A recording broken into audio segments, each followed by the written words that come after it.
તો આપણે ભણીએ આજે કિર્ચોફનો પ્રથમ નિયમ.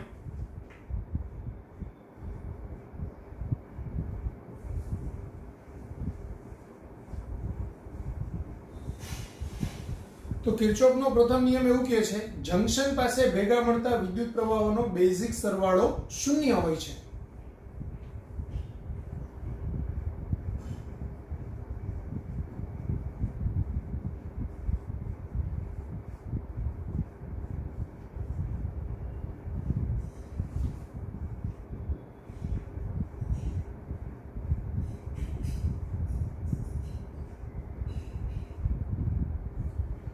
હવે સમજો, હું એમ કહું કે એક જંક્શન છે જ્યાં જુદા જુદા બે કરતા વધારે તાર મળે છે. જ્યાં બે કરતા વધારે તાર મળતા હોય ને એને જંક્શન કહેવાય. સપોઝ હું એમ કહું કે બહારથી કઈ અહીંથી આ I1 વિદ્યુત પ્રવાહ છે અંદર તરફ દાખલ થાય છે જંક્શન તરફ, I2 છે એ બહાર નીકળે છે, I3 દાખલ થાય છે, I4 દાખલ થાય છે અને I5 બહાર નીકળે છે. તો અહીંયા જેટલો પ્રવાહ જંક્શનમાં દાખલ થાય એટલો જ પ્રવાહ જંક્શનમાંથી બહાર નીકળે. જંક્શનમાં દાખલ થતા પ્રવાહને હું ધન ગણું તો જંક્શનમાંથી બહાર નીકળતા વિદ્યુત પ્રવાહને ઋણ ગણવું પડે. એટલે I1 plus minus I2 plus I3 plus I4 plus minus I5 equal to 0. એટલે કે સિગ્મા I ઇક્વલ ટુ 0. આને કિર્ચોફનો પ્રથમ નિયમ કહેવાય. જો આ માઇનસ I2 ને હું I2 અને I5 ને પહેલી બાજુ લઈ જાઉં તો I1 plus I3 plus I4 is equal to I2 plus I5 થાય. એટલે કે દાખલ થતા પ્રવાહોનો સરવાળો બરાબર બહાર નીકળતા પ્રવાહોનો સરવાળો થાય. આપણે મેજોરિટી સૂત્રનું આ સ્વરૂપ ધ્યાનમાં લઈશું. દાખલા ગણશું ને કોઈ પણ જગ્યાએ ત્યાં કોઈ જંક્શન બિંદુ પાસે પ્રથમ નિયમ એપ્લાય કરશું તો દાખલ થતા પ્રવાહનો સરવાળો ઇક્વલ ટુ બહાર નીકળતા પ્રવાહનો સરવાળો. બરાબર? એટલે આપણે એમ કહેવું હોય તો કહી શકાય કે સિગ્મા I in બરાબર સિગ્મા I out. આ રીતે કિર્ચોફનો પ્રથમ નિયમ ઉપયોગમાં આવે. સપોઝ હું એમ કહું, ઓલરેડી આપણે જાણીને અજાણીનો ઉપયોગ કરેલો જ છે. ધારો કે આવી રીતે છે કોઈ એક આકૃતિ, આ R1 છે, આ R2 છે. અહીંથી આ પ્રવાહ જાય છે I1, આ પ્રવાહ જાય છે I2, અહીંથી પ્રવાહ બહાર નીકળે છે I. તો આપણે શું લખીએ? I બરાબર I1 પ્લસ I2. અલ્ટિમેટલી આપણે શું કર્યું તો કે I એટલે અહીંથી દાખલ થયો, આ જંક્શન કહેવાય. તો જંક્શનમાં આ પ્રવાહ દાખલ થયો અને આ બે પ્રવાહ છે તે બહાર નીકળ્યા I1 અને I2. તો I બરાબર I1 પ્લસ I2 આવું આપણે લખીએ છીએ. તો આ કિર્ચોફનો પ્રથમ નિયમ કહેવાય. ક્લિયર થઈ ગયું? પ્રથમ નિયમ એકદમ ઈઝી છે. દાખલ થતા પ્રવાહોનો સરવાળો ઇક્વલ ટુ બહાર નીકળતા પ્રવાહોનો સરવાળો. હવે આપણે કિર્ચોફનો બીજો નિયમ જોઈએ.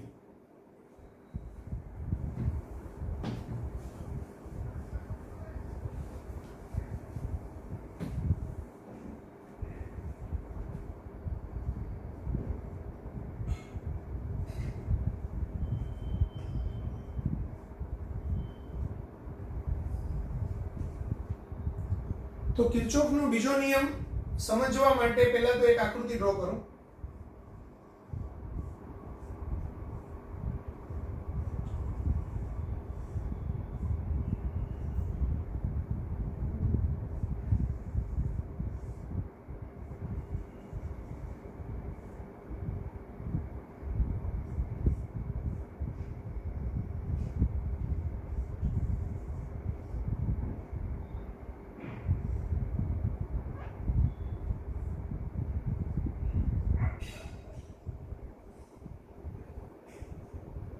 R1 છે, R2 છે, R3 છે, R4 છે અને R5 છે.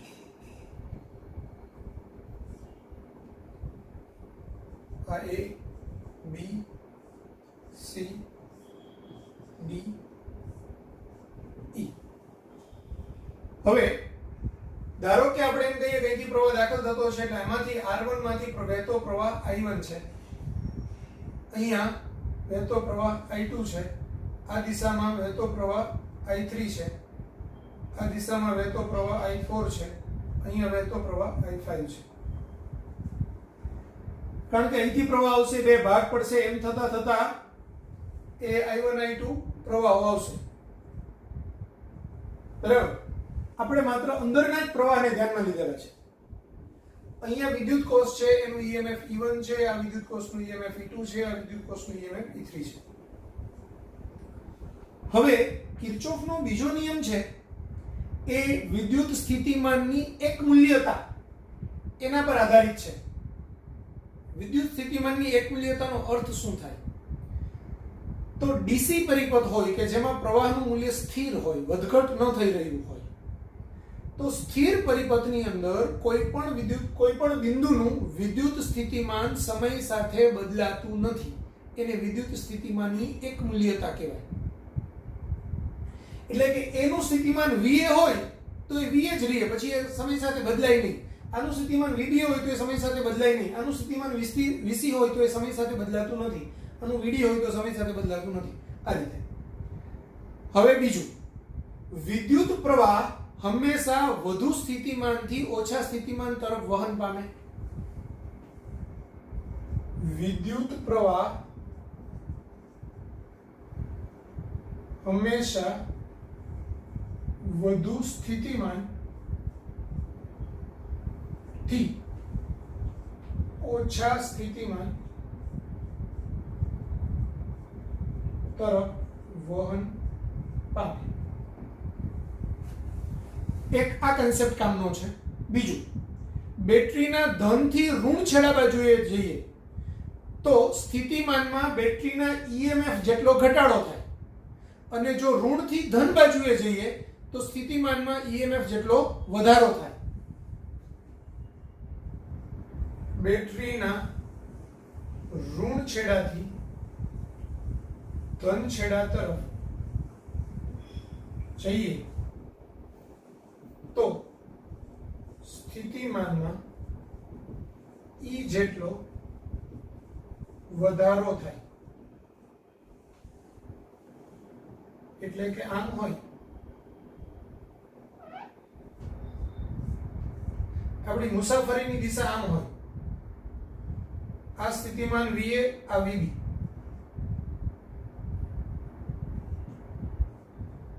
આનું EMF E છે.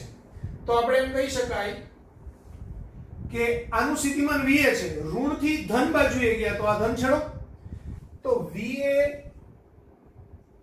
પ્લસ E કરો ત્યારે મને VB મળે. એટલે જો હું એમ કહું કે 2 વોલ્ટની બેટરી છે, અહીંનું સ્થિતિમાન પ્લસ 3 વોલ્ટ છે, હું આમ ગણતરી કરું તો આનું ઓલરેડી 3 સ્થિતિમાન 3 વોલ્ટનું છે, આ 2 વોલ્ટની બેટરી છે, તો ઋણથી ધન બાજુએ જાવ તો સ્થિતિમાનમાં 2 નો વધારો થાય, એટલે VB નું સ્થિતિમાન, B બિંદુનું સ્થિતિમાન છે એ 5 વોલ્ટ થાય. જો આનું -1 વોલ્ટ હોય તો એમાં +2 ઉમેરાય, +1 વોલ્ટ થાય. કારણ કે આ બે વચ્ચેનો વિદ્યુત સ્થિતિમાનનો તફાવત એ આપણે E જેટલો લીધેલો છે. બરાબર, આમથી જઈએ તો ધન તફાવત આવે, આમથી જઈએ તો ઋણ તફાવત આવે. એટલે આપણે બીજો છેડો ધ્યાનમાં લેવાનો. જો હું આમથી આમ મુસાફરી કરું કે ભાઈ આનું સ્થિતિમાન અને અહીંથી ઋણથી ધન બાજુએ જાઉં તો એમાં પ્લસ કરવાનું, એટલે બીજા છેડાની નિશાની લેવાની.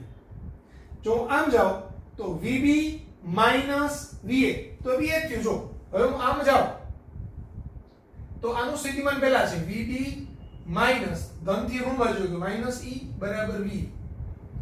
તો અલ્ટિમેટલી આ થયું ને, માઈનસ આ બાજુ હોય તો પ્લસ થાય, એટલે VB બરાબર VA પ્લસ E થયું કે નહીં? એટલે વાત બે એક જ છે. ક્લિયર?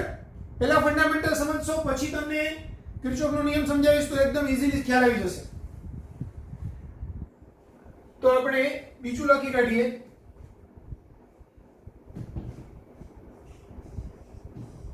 બેટરીના ધન છેડાથી ઋણ છેડા તરફ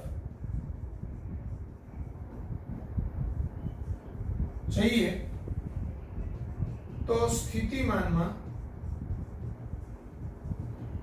E જેટલો ઘટાડો થાય. ઉપરના ઉદાહરણમાં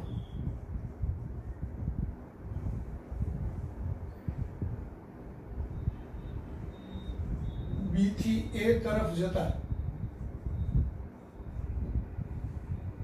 VB ધન થી ઋણ બાજુએ ગયો એટલે -E બરાબર V આમ લખાય.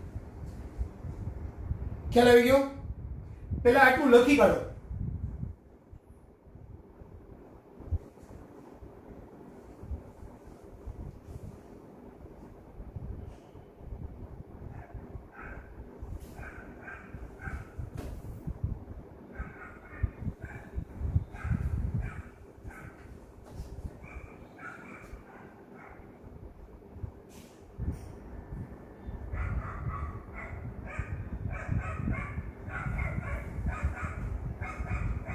હવે જો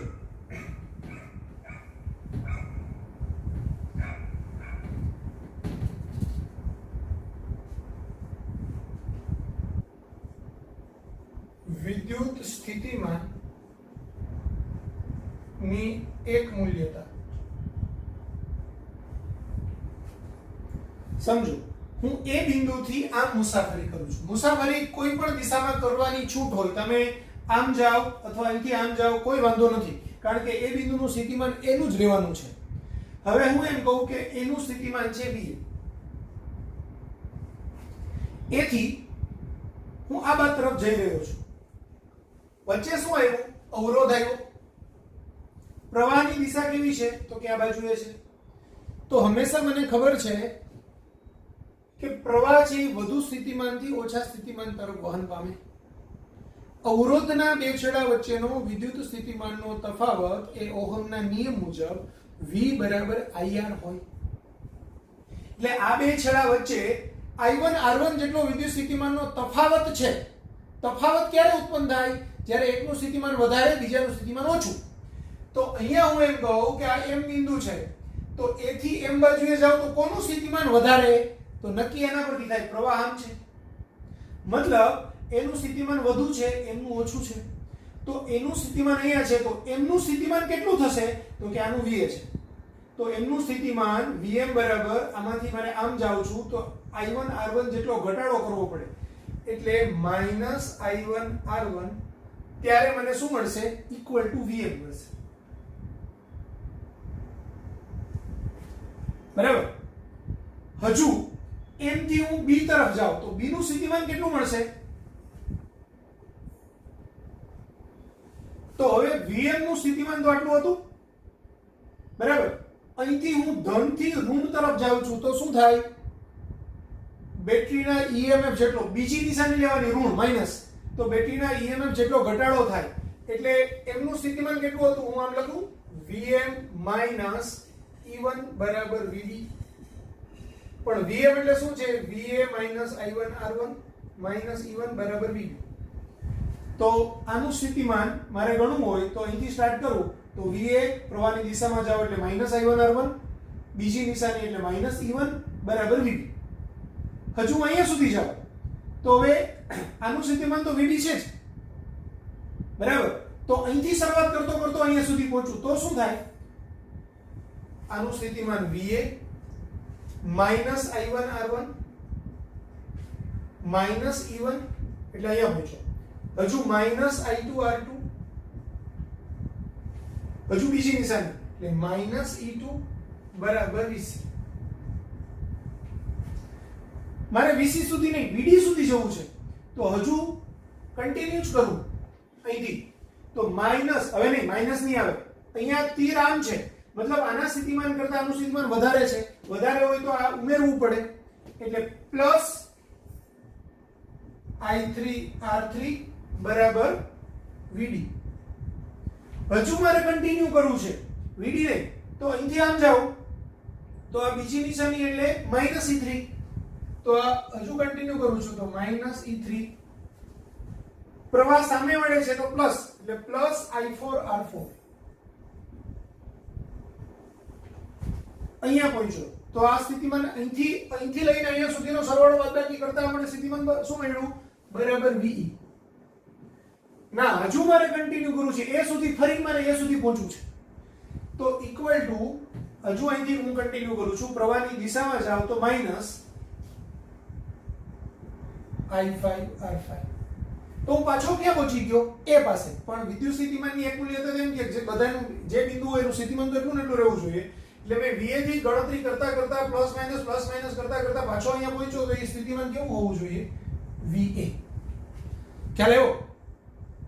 આનું સ્થિતિમાન VA -I1R1 એની બીજી નિશાની એટલે -E1. હજુ પ્રવાહની દિશામાં જાવ. જો પ્રવાહની દિશામાં જાવ એટલે IR ઋણ, પ્રવાહની દિશામાં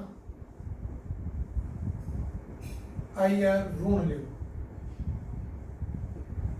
અને પ્રવાહની વિરુદ્ધ દિશામાં IR ધન લેવું. બરાબર. બેટરીની બીજી નિશાની લેવાની જ્યારે સ્થિતિમાનની ગણતરી કરતા હોય ત્યારે. તો IVA છે ને IVA છે, આ બંને ઉડી જાય. ખ્યાલ આવ્યો?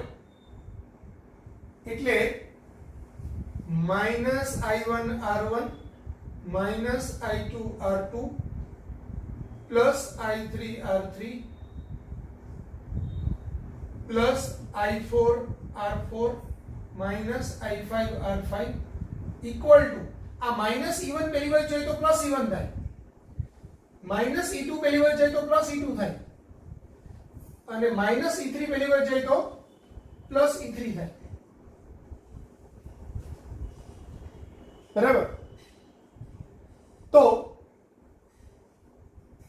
હવે આ જે છે ને એને હું સિગ્મા IR કહું અને આને સિગ્મા E કહું. તો આને કિર્ચોફનો બીજો નિયમ કહેવાય. કોઈ પણ બિંદુએથી કિર્ચોફનો બીજો નિયમ લાગુ પાડો એનો મતલબ એવો થાય કે એ બિંદુએથી એક રાઉન્ડ પૂરું કરવાનું. બરાબર. એક રાઉન્ડ પૂરું કરવાનું, એમાં એક બાજુએ બધા જ IR વાળા પદ લેવાના પહેલા, પછી બીજો રાઉન્ડ મારો ઇક્વલ ટુ કરીને બીજી બાજુએ બધા જ E વાળા લખવાના.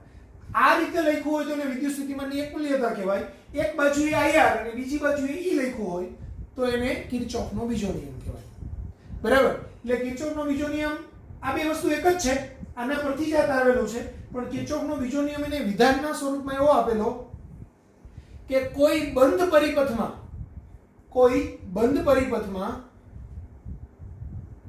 તેના અવરોધો અને તેમાંથી વહેતા આનુષંગિક વિદ્યુત પ્રવાહોના ગુણાકારોનો બેઝિક સરવાળો એ તે બંધ પરિપથમાં લાગુ પાડેલા EMF ના બેઝિક સરવાળા જેટલો હોય છે. આ કિર્ચોફના બીજા નિયમનું સ્ટેટમેન્ટ છે.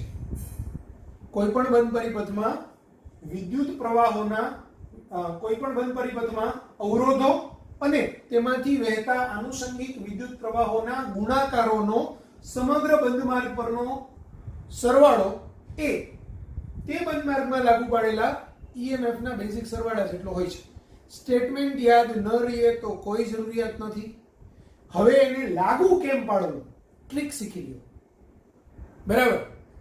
આપણે કિર્ચોફના નિયમ પ્રમાણે લાગુ પાડીએ ને તો કોઈ પણ એક બિંદુએથી સ્ટાર્ટ કરો. સપોઝ અહીંથી સ્ટાર્ટ કર્યું તો પ્રવાહની દિશામાં જાવ એટલે માઈનસ, પ્રવાહ સામે મળે તો પ્લસ.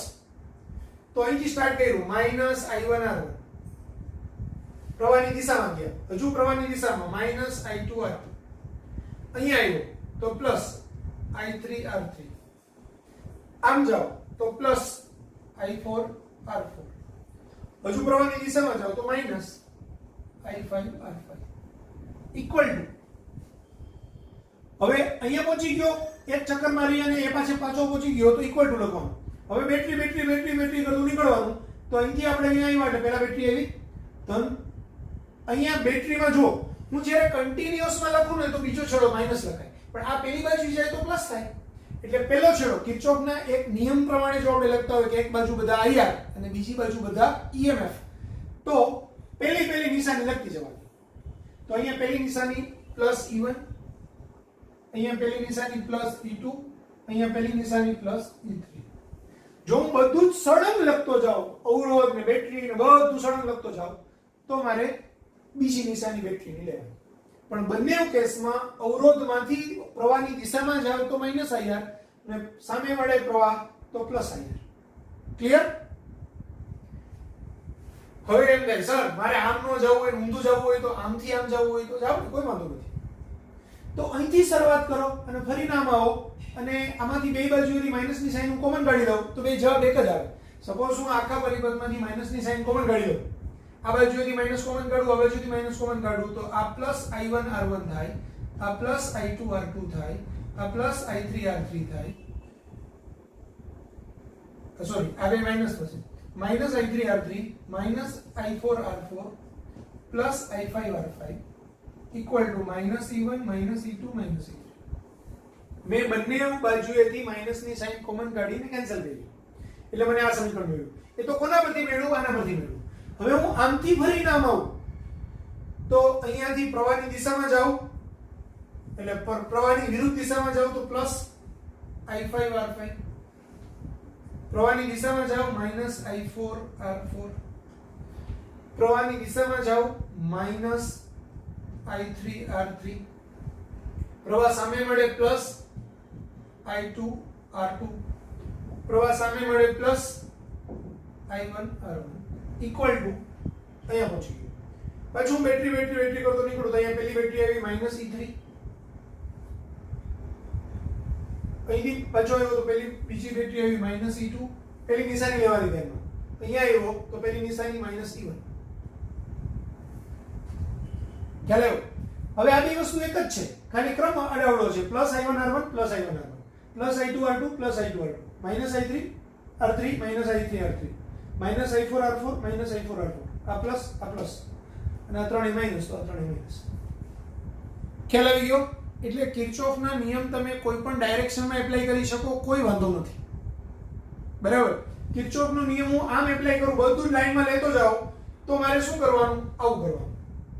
સપોઝ અહીંથી ઘણી વખત આમ કેવું એપ્લાય કરીશ કે અહીંથી આપણે લેતા જઈએ તો -I1R1 અથવા તો આ ડાયરેક્શનમાં જઈએ આપણે તો -I1R1, અહીંયા આપણે આવ્યા તો બીજી નિશાની એટલે -E1, પાછું -I2R2, બીજી નિશાની -E2 +I3R3 -E3 +I4R4 -I5R5 equal to 0. કારણ કે VA બે બાજુ કેન્સલ થવાનું છે એટલે ન લખો તો ચાલે. ખ્યાલ આવી ગયો? કોઈ બે બિંદુ વચ્ચે જ આપણે પોટેન્શિયલ ડિફરન્સ લખવું હોય તો મેં લખાયું સમજાયું કેવી રીતે. અહીંથી સ્ટાર્ટ કરો, અહીંયા સુધી પહોંચ્યું છે તો VA બરાબર -I1R1, અહીંયા પહોંચ્યું તો VA, હજુ અહીંયા પહોંચ્યું છે તો VA -I1R1 -E1 બરાબર V. આ રીતે લખી શકાય કોઈ પણ બે બિંદુ વચ્ચે એપ્લાય કરવું હોય તો. કિર્ચોફના નિયમથી તમે અનનોન પ્રવાહો અવરોધો શોધી શકો. બરાબર? એટલે ઘણા બધા પ્રશ્નો સોલ્વ કરવા માટે કિર્ચોફનો પહેલો નિયમ અને બીજો નિયમ ખૂબ ખૂબ ખૂબ ઉપયોગી છે. સમજ પડી ગઈ બધાને? કમ્પ્લીટ? આ લખી લેજો.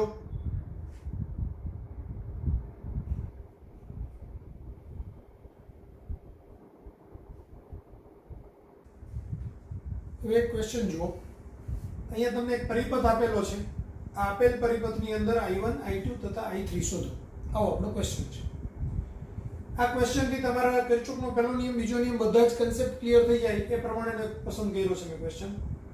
કેલ્ક્યુલેટરનો ઉપયોગ કરવો પડે એવો છે, પણ આપણે કન્સેપ્ટ ક્લિયર થાય એના માટે ક્વેશ્ચન આપણે પસંદ કર્યો છે. હવે મારે I1, I2 અને I3 શોધવાના છે. એક વસ્તુ સમજો કે કોઈ એક લાઈનમાં છે ને પ્રવાહ સળંગ સરખો જ હોય. એટલે સપોઝ હું A થી સ્ટાર્ટ કરું, અહીંયા I2 લખ્યું છે, એનો મતલબ એવો થાય કે અહીંયા બી H પ્રવાહ પાસ થાય, H પ્રવાહ અહીંથી પાસ થાય, H પ્રવાહ અહીંથી પાસ થાય અને H પ્રવાહ અહીંથી પાસ થાય. જ્યાં વધારે છેડા છૂટા થતા હોય ત્યાં પ્રવાહ બદલાય. એટલે અહીંયા પણ I2 છે, H પ્રવાહ અહીંયા પણ I2 છે અને અહીંયા પણ I2 છે. આ પ્રવાહ અહીંથી અહીંયા સુધી છે. હવે અહીંયા I3 લખ્યો છે, મતલબ એવો થયો કે I3 અહીંયા પણ I3 જ છે અને અહીંથી અહીંયા સુધી સળંગ I3 પ્રવાહ છે. અહીંયા I1 છે, એનો મતલબ એવો થયો કે આ ડાયરેક્શન ની અંદર અહીંયા પણ I1 છે અને અહીંયા પણ I1 છે. બરાબર? આ એક કન્સેપ્ટ સમજાવ્યો. હવે હું B પાસે અથવા તો A પાસે કિર્ચોફના પ્રથમ નિયમ મુજબ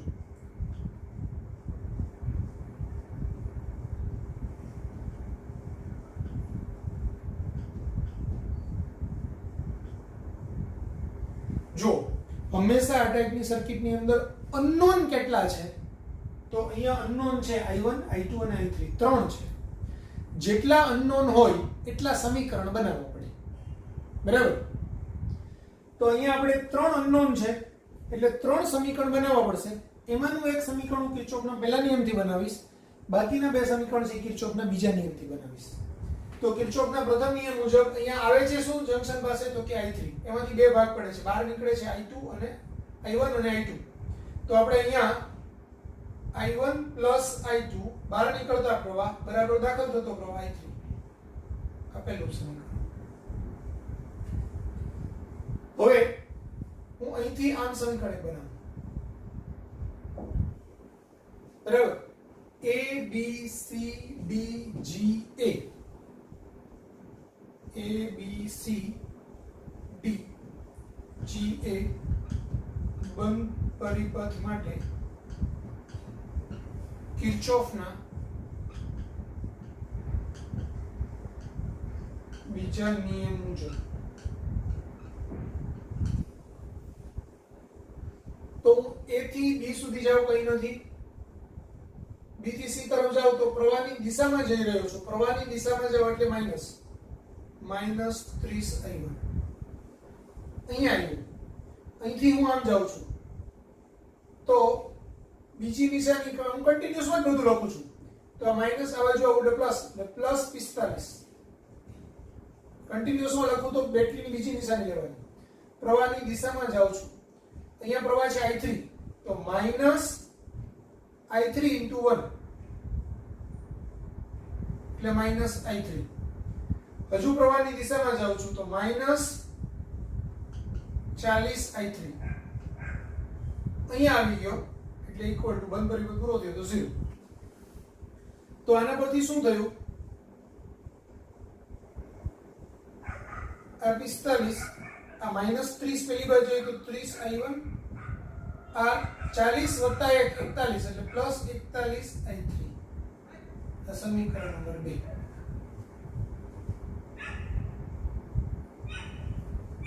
હવે આ બંધ પરિપથ લો, આમાં બી આમ આ ડાયરેક્શન ની અંદર જાઓ તો AGB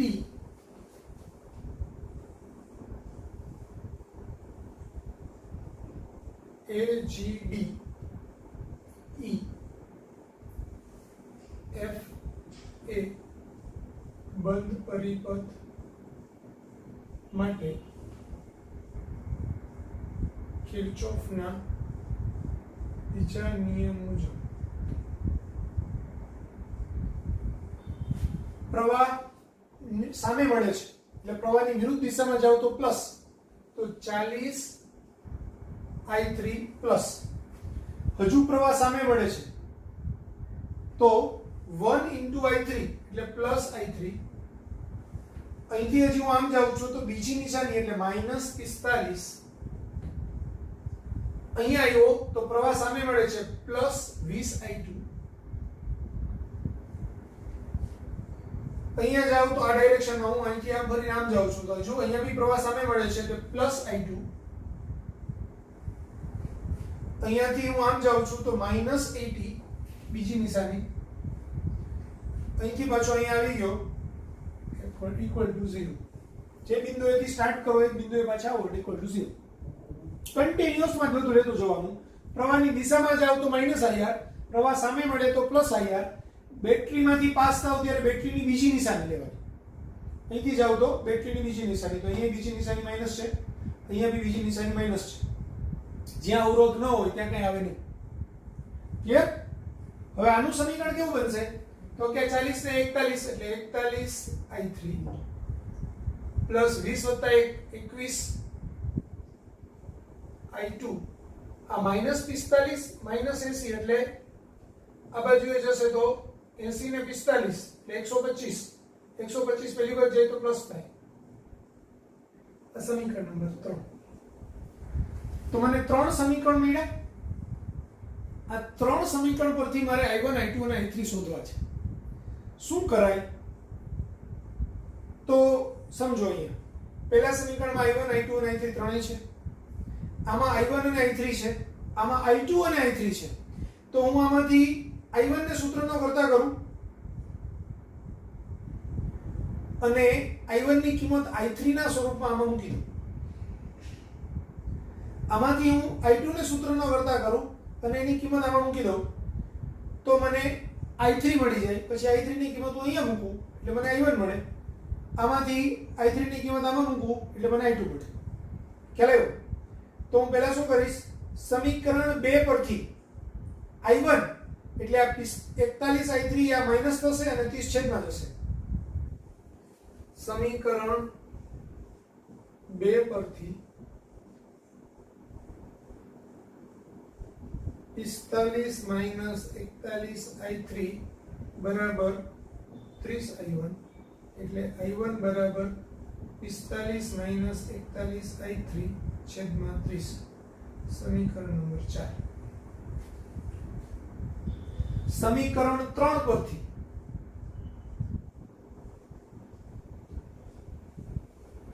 હવે અહીંયાથી હું જો મારે i2 ને સૂત્રનો કરતા કરવો છે તો 21 i2 બરાબર 125 માઈનસ 41 i3 તો i2 બરાબર 125 માઈનસ 41 i3 છેદમાં 21 આને હજુ બી હું સિમ્પ્લિફાઈડ કરી નાખું તો 45 ના છેદમાં 30 એટલે 3 ના છેદમાં 2 15 × 45 એટલે 3 ના છેદમાં 2 એટલે 1.5 માઈનસ 41 ના છેદમાં 30 તો 41 ના છેદમાં 30 આપણે કરી જ નાખીએ તો 41 ડિવાઇડ બાય 30 તો એ થશે 1.66 1.366 એટલે 1.37 i3 અહીંયા બી હું એવું જ કરીશ 125 ના છેદમાં 21 તો એ 5.95 માઈનસ 41 ના છેદમાં 21 તો એ થશે 1.95 i3 હવે આને હું કહી દઈશ સમીકરણ નંબર 4 અને આને કહીશ હું સમીકરણ નંબર 5 તો 4 અને 5 ની કિંમત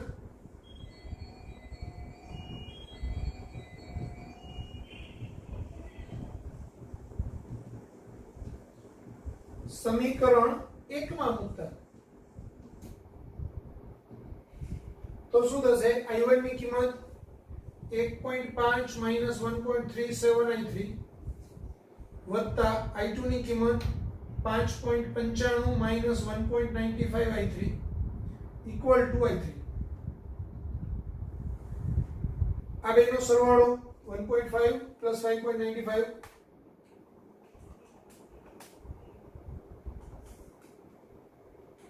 તો એ 7.45 આ બે પહેલી વાર જે પ્લસ થાય તો 1.37 વત્તા 1.95 વત્તા 1 એટલે 4.32 i3 તો i3 બરાબર 7.45 ભાગાકારમાં 4.32 એટલે થશે 1.72 તો i3 બરાબર 1.72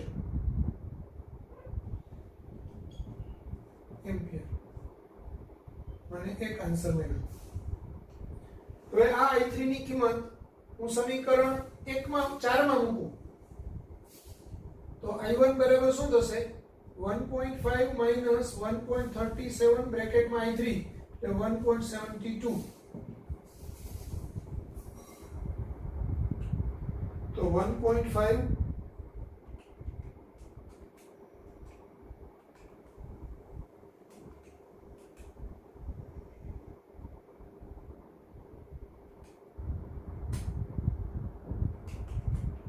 તો આનો જવાબ આવશે -0.8564 એમ્પિયર. હવે સમજો માઇનસની સાઈન મળે એનો મતલબ એવો થયો કે જે પ્રવાહ અહીંથી આમ બહાર નીકળે છે ને એ એકચ્યુઅલી આમ દાખલ થાય છે, એટલે કે પ્રવાહની દિશા આપણે ધારેલી દિશાથી વિરુદ્ધ છે.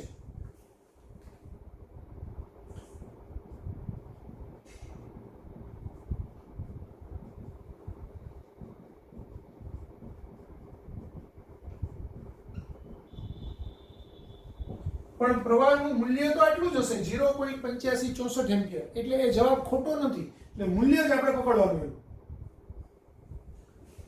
અને I2, તો I2 ની કિંમત મૂકું 5.95 માઈનસ 1.95 I3 ની કિંમત 1.72, એટલે 1.95 into 1.72.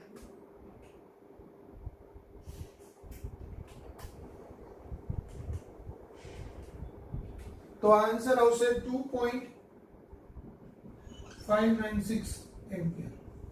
તો આપણા ત્રણ આન્સર આવશે, પણ આપણે ખાલી માત્ર મૂલ્ય જ બતાવવાના. I1 I2 અને I3 આ રીતે આપણે શોધી શકીએ.